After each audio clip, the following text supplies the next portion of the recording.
जय हिंद सभी दोस्तों। और स्वागत है एक बार फिर से आपका आईबीटी एकेडमी में। मैं हूं विजय कुमार पाटीदार और आज आपके बीच में लेके आया हूं लाभ अथवा हानि, लॉस एंड प्रॉफिट। तो देखिए लॉस एंड प्रॉफिट का यहाँ पहला क्वेश्चन है कि एक व्यक्ति 5 रुपए में 6 के भाव से पेंसिल खरीदता है तथा 6 रुपए में 5 के भाव से बेचता है, तो उसका लाभ प्रश्न बताओ। अब क्वेश्चन देखने से ऐसा लग रहा है कि तो बच्चे वाला क्वेश्चन है, लेकिन इससे जब आगे चलेंगे तो बहुत अच्छे अच्छे क्वेश्चन देखने को मिलेंगे। इस टाइप के क्वेश्चन तो अब एग्जाम में आते नहीं, लेकिन एक क्वेश्चन अपन कर लेते हैं, लेकिन जैसे जैसे आगे चलेंगे तो लेवल वाले क्वेश्चन अपन करेंगे। तो यहाँ देखिए पहला क्वेश्चन दिया हुआ है, देखो इसको सोल्व करने के दो तरीके। एक तो 5 रुपए में, तो 5 रुपए में 6 के भाव से, ये दर है भाई, 5 रुपए में 6 के भाव से कुछ पेंसिल या कुछ केले खरीद कर 6 रुपए में 5 के भाव से बेच दिए। तो या तो कोई भी व्यवसाय करते हैं तो उसमें लॉस होगा या प्रॉफिट होगा। तो देखो एक तरीका तो ये है कि इसकी मल्टीप्लाई इसमें कर दो, इसकी मल्टीप्लाई इसमें कर दो। 5 की मल्टीप्लाई 5 की मल्टीप्लाई 5 है, 5 5 25 और 6 6 36। ठीक है भाई, ये दर है, क्या है दर है। इन दोनों का डिफरेंस कितना 11। ठीक है, दर हमेशा नीचे 25 और इनटू क्या आएगा 100। 25 से कितनी बार जाएगा 4 बार, या 44। क्या आंसर निकल गया 44%। ठीक है भाई, अब देखिए एक तरीका तो ये, लेकिन ये इन्हीं क्वेश्चनों में इस तरीका लगेगा, लेकिन अगर जब क्वेश्चन की लैंग्वेज को थोड़ा सा चेंज कर दिया तो ये वाला तरीका लगना मुश्किल हो जाएगा। इससे एक शानदार तरीका और बताता हूं मैं आपको इस क्वेश्चन को सोल्व करने का। तो यहां देखिए इसको थोड़ा सा रब कर रहा हूं, दोनों का डिफरेंस 11, तो 11 25 और इनटू क्या आएगा 100। 25 चौकी 100 और 11 44। दर को हमेशा नीचे रखते हैं, आंसर यहां 44% निकल कर आया। अब देखिए 5 रुपए में क्रय क्या कर रहा है, सीपी क्या कर रहा है अपना, 5 के भाव से क्या खरीद रहा है, 5 रुपए में 6 पेंसिलें खरीदे, कुछ भी खरीदे। ठीक है, ये अपना सेलिंग प्राइस है, कॉस्ट प्राइस है। 5 रुपए में 6 के भाव से खरीद रहा है और क्या कह रहा है 6 रुपए में 5 के भाव से बेच देता है। सेलिंग प्राइस क्या है, 6 रुपए में 5 के भाव से बेच देता है। अब यहां देखिए, देखो 5 रुपए में 6 के भाव से खरीद रहा था और 6 रुपए में 5 के भाव से बेच रहा था। अब देखो ये 6 और 5 जो है, यहाँ बट्टे में 6 है और यहाँ बट्टे में 5 है, इन दोनों का मैं क्या लूंगा एलसीएम, या किसी वैल्यू को ढूंढूंगा। तो 6 और 5 का एलसीएम क्या हो सकता है, तो आप बताओगे कि 6 और 5 का एलसीएम 30। क्या होगा 30। अब देखिए 6 से कितनी बार 5 बार, 5 से कितनी बार 6 बार, 5 5 25, 6 6 36। ठीक है भाई, कॉस्ट प्राइस है अपना, ये कॉस्ट प्राइस है, ये सेलिंग प्राइस है। 25 और 36 दोनों का डिफरेंस कितना 11, 11 पर 25। ठीक है भाई, सेलिंग प्राइस हमेशा नीचे होता है, इनटू में 100। 25 से कितनी बार जाएगा 4 बार, 11 से 44। लेकिन समझ लेना दोनों तरीके सही है, लेकिन ये तरीका इस टाइप के क्वेश्चन में ही लगेगा। और अगर क्वेश्चन की लैंग्वेज को जब भी चेंज करेगा तो इस टाइप के क्वेश्चन में, इस टाइप के तरीके में, इस टाइप के कॉन्सेप्ट में हर सवाल सोल्व होगा। यहां अगर कल से दे देता कि उसको 2612 या 2672 रुपए का लाभ होगा, तो इस टाइप के वाले क्वेश्चन में नहीं होगा, इसमें सॉल्व होगा, जो अपन आगे देखने वाले हैं। यहां तक क्लियर, इस क्वेश्चन का आंसर अपना 44%। चलते हैं अगले क्वेश्चन की ओर। देखिए अगला क्वेश्चन, एक दुकानदार 11 नींबू 10 रुपए में खरीदता है और 11 रुपए में 10 में बेच देता है, तो 63 रुपए का लाभ लेने के लिए उसे कुल कितने नींबू बेचने होंगे। अब देखिए क्वेश्चन की लैंग्वेज को यहाँ चेंज कर, जब वो पहले वाले टाइप से अपन करा था उस टाइप से क्वेश्चन नहीं होगा, लेकिन इस टाइप से इस क्वेश्चन को अपन सोल्व करेंगे। यहाँ देखिए कॉस्ट प्राइस देखिए, सीपी 11 नींबू 10 रुपए में, तो देखो 10 रुपए में कितने नींबू खरीद रहा है, वो 11 खरीद रहा है। 11 नींबू 10 रुपए में खरीद रहा है और 11 रुपए में 10 नींबू बेच रहा है। तो देखिए सेलिंग प्राइस क्या है, सेलिंग प्राइस है अपनी 11 रुपए में 10 नींबू बेच रहा है और उसको कितने रुपए का लाभ हो रहा है, 63 रुपए का लाभ लेने के लिए कुल कितने नींबू बेचने होंगे। यहां देखिए बहुत सिंपल तरीका है, जो बट्टे में 10 के बट्टे में 11 है और 11 के बट्टे में क्या है 10 है। 11 और 10 की एक ऐसी वैल्यू ढूंढना है, उसको बोलेंगे अपन एलसीएम। क्या बोलेंगे एलसीएम। और 11 और 10 का एलसीएम क्या होगा, 11 और 10 का एलसीएम होगा अपना 110 लो, 220 लो, बात बराबर है। ठीक है 110। अब यहां देखिए 11 से कितनी बार जाएगा, एक बार। 10 की मल्टीप्लाई 10 में कितनी बार जाएगा 100। 10 की मल्टीप्लाई 10 में करेंगे 100 और ये कितनी बार जाएगा 0 से 0। 11 की मल्टीप्लाई 11 में कितनी बार 121। अब यहां देखना अब यहाँ देखना 110 जो अपन क्या लिया था, इनका एलसीएम लिया था, तो उसने 110 वस्तु अगर खरीदी थी तो बेचेगी भी कितनी 110। क्लियर करना। तो उसने देखो 110 वस्तु टोटल खरीदी थी, यहां ध्यान देना 110 वस्तु टोटल खरीदी थी तो बेचेगा भी कितनी 110। तो देखो यहां 100 और 121, यहां अब उसको कितने रुपए का प्रॉफिट हो रहा है, तो 100 और 121 का डिफरेंस कितना 21 का। ठीक है भाई 21 का, लेकिन वो कह रहा कि 21 रुपए नहीं, कितने रुपए 63। 21 की वैल्यू कितनी दे रखी है 63 दे रखी है। जब मैं इस 63 में 21 का डिवाइड करूंगा तो कितनी बार आएगा 3 बार, 21 दिया 63। तो देखो यहां उसने 110 वस्तुएं खरीदी थी तो बेचेगा भी कितनी 110। तो अपने को 110 क्या करना है, ये खरीदो या बेचो उसकी वही वैल्यू को मानना है। जब ये 3 टाइम ज्यादा है तो ये भी कितना टाइम ज्यादा होगा 3 टाइम। तो 33, तो कितना आंसर निकल कर आएगा 330, और अपना आंसर क्या है 330। क्लियर हो गया। एक बार और समझ लेना कि देखो 10/11 इनका एलसीएम लिया मैंने 110, इनका एलसीएम 110। तो देख लेना यहाँ इस बात को समझना है कि जब वो 110 वस्तुएं खरीद रहा है तो बेचेगा भी कितना 110। तो अपने को 110 की वैल्यू यहाँ मानना है अपने को। ठीक है, और 21 कहां से आए, तो 100 और 121 का डिफरेंस कितना है 21 का, और उसमें कितने रुपए दे दे 63। तो 63 में अगर मैंने 21 का डिवाइड किया तो कितनी बार जाएगा 3 बार। जब ये 3 टाइम ज्यादा तो ये भी कितने टाइम ज्यादा है 3 टाइम ज्यादा है। क्लियर करते हैं एक दो क्वेश्चन और इस टाइप की, चलते हैं अगले क्वेश्चन की ओर। देखिए अगला क्वेश्चन सेम टाइप का है। एक दुकानदार 34 रुपए में 8 नींबू खरीदता है और उन्हें 57 रुपए में 12 में बेच देता है, तो उसे 45 रुपए का लाभ लेने के लिए उसे कुल कितने नींबू बेचने होंगे। तो यहां देखिए इस क्वेश्चन को, भाई सेलिंग प्राइस क्या अपनी, तो देखो सेलिंग प्राइस 34 रुपए में 8 नींबू, तो भाई 34 रुपए में वो 8 नींबू खरीद रहा है और बेच कितना रहा है, देखिए सेलिंग प्राइस देखिए उसकी सेलिंग प्राइस 57 रुपए में 12 नींबू बेच देता है। ठीक है, और उसको 45 रुपए का लाभ होता है। मैंने क्या बताया था कि जो बटे में इनकी एक ऐसी वैल्यू ढूंढो जिसको अपन क्या बोलेंगे एलसीएम। इनका एलसीएम क्या होगा 8 और 12 का एलसीएम 24। ठीक है भाई, अब देखना अगर 24 वस्तुएं वो खरीदेगा तो बेचेगा भी कितनी 24 वस्तुएं बेचेगा। क्लियर, 8 से कितनी बार 3 बार, 8 12 से कितनी बार 2 बार। क्लियर कर लेना, 3 की मल्टीप्लाई 4 में 4 3 12, कैरी 1 बचा, 3 3 9 1 10। अब देखना 7 दूनी 14 का 4, कैरी 1, 5 दूना 10, 7 दूना 14 और 5 दूना 10, तो कितना बनेगा 112, सॉरी 114। क्लियर कर लेना, एक बार और क्लियर कर लेना। देखो 7 दूनी 14 का 4, कैरी बचा 1, 5 दूना 10 और 11।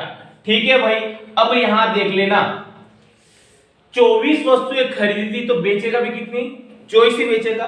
102 और 114 इन दोनों का डिफरेंस कितना 12। ठीक है, इन दोनों का डिफरेंस कितना 12, लेकिन यहां 12 नहीं है, कितने का बोल रहा है 45 का बोल रहा है। तो देखिए 45 की वैल्यू दे रखी है 45। 45 में 12 का अगर भाग देने में अगर इतनी जल्दी ना हो तो सीधा सा कर लो इनटू में 45/12। ठीक है भाई 45 × 12। लेकिन यहां देखना यहां 24 वस्तुएं खरीदा था, यहां 24 वस्तुएं बेच रहा था, तो टोटल वस्तु कितने मेरे पास 24। ठीक है, तो देखो 45 × 12, 12 से कितनी बार 2 बार, 45 दूना 90, और यही अपना आंसर है। क्लियर, एक दो क्वेश्चन और करते हैं इस टाइप के। देखिए अगला क्वेश्चन, ये क्वेश्चन पूरी तरह से चेंज क्वेश्चन है, अलग टाइप का क्वेश्चन है। कुछ ट्राफिया 10 रुपए में 11 के भाव से तथा उतनी ही ट्राफिया 10 रुपए में 9 के भाव से खरीदता है। खरीदी गई कुल ट्राफिया को 1 रुपए में 1 के भाव से बेचा जाता है, तो पूरे सौदे में लाभ अथवा हानि बताइए। अब यहां देखिए 2 बार खरीद रहा है, 10 रुपए में 11 के भाव से और 10 रुपए में 9 के भाव से खरीदता है।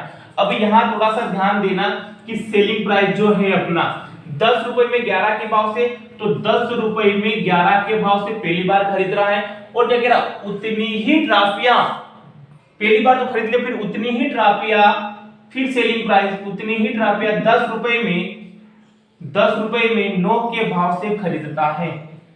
तो कह रहा है कि बेच कितने में रखे 1 रुपए में 1 के भाव से बेच देता है। ये दोनों बार 2 बार खरीदा, 2 बार selling price cost price sorry, और सेलिंग प्राइस क्या कह रहा है 1 रुपए में 1 के भाव से बेच देता है। क्लियर करना।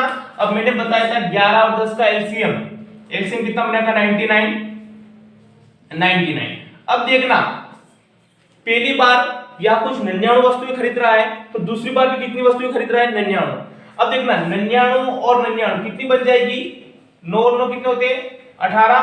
तो देखो बेचेगा भी कितनी बार, अगर जब यहाँ पहली बार में 99 वस्तुएं खरीद रहा है और दूसरी बार में भी कितनी वस्तुएं खरीद रहा है 99, तो देखो पहली बार में 99 वस्तुएं खरीद रहा है और दूसरी बार में भी कितनी वस्तुएं खरीद रहा है 99, दोनों को प्लस करेंगे, 9 और 9 कितने होते हैं 8, 9 और 9 कितने होते हैं 8 और 1 10 कितने हो जाएंगे 198।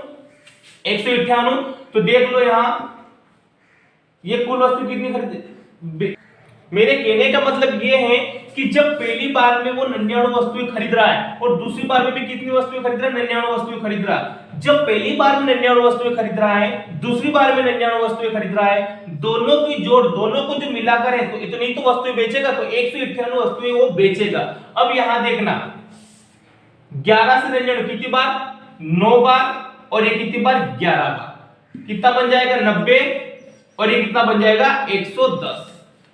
अब समझना पहली बार में 90 वस्तुएं और दूसरी बार में 110, इन दोनों का कुल कितना बन जाएगा 200। अब यहां थोड़ा सा ध्यान देना, 200 रुपए उसने इन्वेस्ट किए थे या 200 वस्तुएं खरीदी थी, ध्यान दे लेना 200 रुपए इन्वेस्ट किए थे, 200 वस्तुएं खरीदी थी और बेची कितनी 198, तो दोनों का डिफरेंट कितना निकल कर आ रहा है, दोनों का डिफरेंट निकल कर आ रहा है 2, मतलब उसको लॉस हो रहा है। तो देखिए यहां 2 का लॉस कितने पर 200 पर और इनटू में क्या आता है 100 आता है, 2 जीरो से 2 जीरो गया, 1 से 1 गया, तो उसको 1% का लॉस हो रहा है। क्लियर हो गया। क्वेश्चन को एक बार और समझ लो कि देखो उसने खरीदी वस्तुएं कितनी बार 2 बार वस्तुएं खरीदी हैं, ठीक है, और देखो पहली बार में 99 वस्तुएं खरीदी, दूसरी बार में कितनी वस्तुएं खरीदी 99 और 99 कितनी 198, ध्यान दे लेना। अब इसको काटा पीटी करें, पहली बार में 90 और दूसरी बार में 110, दोनों का जोड़ कितना 200 वस्तुएं उसने खरीदी थी या 200 रुपए इसने इन्वेस्ट किए थे और उसने जब बेचा तो उसको कितने रुपए मिले 198, मतलब उसको 2 रुपए का लॉस हो गया। 2 का लॉस कितने पर 200 पर इंटू में 100 और इसको काटा पीटी करा तो कितना 1% का अपने को लॉस हो रहा है। क्लियर हुआ।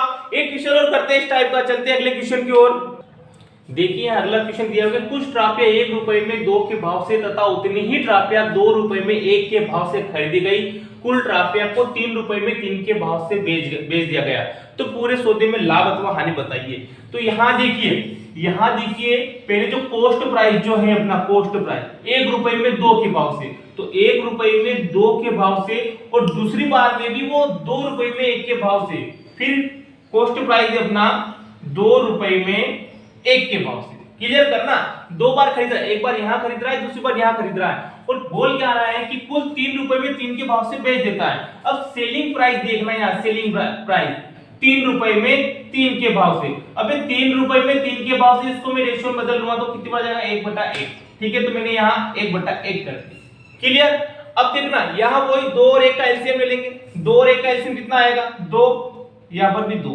अब यहाँ देखना जब कॉस्ट प्राइस पहले यहाँ 2 वस्तुएं खरीद रहा है तो दूसरी बार में भी कितनी वस्तुएं खरीद रहा है 2 वस्तुएं खरीद रहा है, यहाँ 2 वस्तुएं खरीद रहा है, यहाँ 2 वस्तुएं खरीद रहा है, तो कुल कितनी वस्तुएं खरीद लेगा वो 4 वस्तुएं। क्लियर कर लेना। देखो 2 से कितनी बार जाएगा 2 1 कम 2, 1 की मल्टीप्लाई 1 में कितना बनेगा 1 बनेगा, ठीक है, 2 दूना 4। अब देखो एक वस्तु यहाँ खरीदा था 4 वस्तु यहाँ, 4 और कितना हो जाएगा 5। अब देख लेना कुल वस्तुएं कितनी है 5 है, 5 वस्तुएं खरीद रहा है और बेच कितने रहा है 4, तो उसको कितने का लॉस हो रहा है 1 का। 1 का लॉस कितने पर 5 पे, तो 1/5 और इनटू में क्या 100, 5 का 5 5 दूनी 10, तो 20% का उसको क्या हो रहा है लॉस हो। क्लियर हो गया। इस टाइप के क्वेश्चन एग्जाम में अपने को देखने को मिलते हैं, तो अच्छे से समझना। देखिए एक बार और समझो क्वेश्चन को कि कॉस्ट प्राइस दे रखी है यहाँ 1 रुपए में 2 के भाव से, तो 1/2। दूसरी बार में क्या कह रहा है कि 2 रुपए में 1 के भाव से। अच्छा बहुत सारे के दिमाग में ये कंफ्यूज चल रहा होगा कि कॉस्ट प्राइस 2 बार क्यों, क्योंकि क्वेश्चन में ही 2 बार दे रखा है कुछ ट्राफिया 1 रुपए में 2 के भाव से तथा उतनी ही ट्राफिया 2 रुपए में 1 के भाव से खरीदता है और बाद में जो है 3 रुपए में 3 के भाव से बेच देता है, इसलिए कॉस्ट प्राइस 2 बार। क्लियर हो गया। और सेलिंग प्राइस है बाद में बेच रहा है, तो देखो 2 वस्तु यहां खरीद रहा है, 2 वस्तुएं यहां खरीद रहा है, 2 2 कितने हो जाएंगे 4। जब वो 4 वस्तुएं 2 वस्तुएं पहली बार में खरीद रहा है और 2 वस्तुएं बाद में खरीद रहा है, तो कुल कितनी हो जाएगी 4। इसलिए वो जब 4 वस्तुएं खरीदेगा तो बेचेगा भी कितनी 4 ही बेचेगा, इसलिए यहां ठीक है, और अपना आंसर क्या निकल कर 20%। चलते हैं अगला क्वेश्चन, थोड़ा डिफरेंट टाइप का पढ़ते हैं अपन। देखो यहाँ अगला क्वेश्चन, एक दुकानदार 40 रुपए में 3 की दर से कुछ आर्टिकल खरीदता है और 60 रुपए में 5 की दर से कुछ आर्टिकल खरीदता है और फिर 50 रुपए में 3 की दर से बेच देता है, तो पूरे लेन देन के दौरान वह RS 2412 का लाभ कमाता है, तो खरीदी जाने वाले आर्टिकल की संख्या बताओ। अब देखिए इस क्वेश्चन को, उसी टाइप से इस क्वेश्चन को अपन सोल्व करेंगे। देखना यहाँ सेलिंग प्राइस, सेलिंग प्राइस पहले कितनी दे रखी 40 रुपए में, 40 रुपए में। यहां देखिए सॉरी कॉस्ट प्राइस है ये। अब देखो कॉस्ट प्राइस दे रखी है 40 रुपए में 3 की दर से कुछ आर्टिकल खरीदता है और फिर दे रखा है कॉस्ट प्राइस 60 रुपए में 5 की दर से, 60 रुपए में 5 की दर से कुछ आर्टिकल खरीदता है और फिर 50 रुपए में 3 की दर से बेचता है। अब सेलिंग प्राइस देखो, यहां सेलिंग प्राइस दे रखा है 50 रुपए में 3 की दर से, 50 रुपए में 3 की दर से। तो क्या कह रहा है कि पूरे लेन देन के दौरान 2412 का लाभ कमाता है, तो आर्टिकल की संख्या बताना है। अब देखिए यहां मैंने बताया था 3 और 5 का एलसीएम। अब देखो एलसीएम कितना हो जाएगा 15, एलसीएम कितना हो जाएगा 15। अब मेरे को एक बात बताओ, जब पहली बार कॉस्ट प्राइस में पहली जब खरीदने जा रहा है कितनी वस्तुएं खरीद रहा है 15, दूसरी बार में कितनी खरीद रहा है 15। पहली बार में 15 वस्तुएं खरीद रहा है, दूसरी बार में 15 वस्तु खरीद रहा है, तो कितनी हो जाएगी 30। कितनी वस्तु हो जाएगी 30 वस्तुएं हो जाएगी, 30 आर्टिकल हो जाएंगे। 3 से कितनी बार 5 बार, 5 से कितनी बार 3 बार, 5 चौक 20, 200, 6 3 18 कितने 180। अब यहां देखना पहली बार में 200 और दूसरी बार में 180, 200 और 180 कितने हो जाएंगे 380। ठीक है भाई, अब देखना 3 एकम 3, 5 एकम 5 कितने हो जाएंगे 500, यहां लिख रहा हूं। अब देखना कुल मिलाकर उसने पहली बार और दूसरी बार में 380 वस्तुएं खरीदी थी और बेचेगा कितनी 500। दोनों का डिफरेंट कितना निकल कर आएगा, तो देखो 500 और 380 इन दोनों का डिफरेंट कितना 120। यहां तक क्लियर कर लेना, क्वेश्चन को एक बार और समझ लो। देखो पहली बार जब कोई वस्तु खरीदने जा रहा था 40/3, तो देखो पहली बार में 15 वस्तु खरीदा था, दूसरी बार में भी कितनी 15 है। जब पहली बार 15 वस्तुएं, दूसरी बार 15, 15 और 15 कितनी हो जाएगी 30 वस्तुएं। जब वो 30 वस्तुएं खरीदेगा तो बेचेगा भी कितनी 30 वस्तुएं। क्लियर। तो देखो यहाँ 200 और 180 इन दोनों को जोड़ा कितना 380। भाई 380 वस्तुएं खरीद रहा है और बेच रहा है कितनी 500, इन दोनों का डिफरेंस कितना 120। कितना है 120। और देखो यहाँ 120 की वैल्यू दे रखी है अपने को 2412। कितनी दे रखी है 2412। अब देखो 2412 120 का डिवाइड देंगे अपन, तो देखिए अब मेरे को एक बात बताओ कि देखो यहाँ 30 वस्तुएं हैं। कितनी वस्तुएं 30 वस्तुएं, तो अपन मूल्य भी कितने का निकालेंगे 30 का ही निकालेंगे। तो 30 की वैल्यू 2412 बटे में 120, 0 से 0 गई, 12 से कितनी बार 2 बार, 12 एकम 12, 3 दूना 6, 0 सॉरी 3 एकम 3, 3 एकम 3, 0 और 3 दूना 6, और अपना आंसर क्या निकल कर आएगा 630, और यही अपना आंसर। क्लियर। तो आज की क्लास को यही समाप्त करते हैं। क्लास अच्छी लगी हो तो ज्यादा से ज्यादा लाइक करो, शेयर करो, सब्सक्राइब करो। जय हिंद, जय भारत।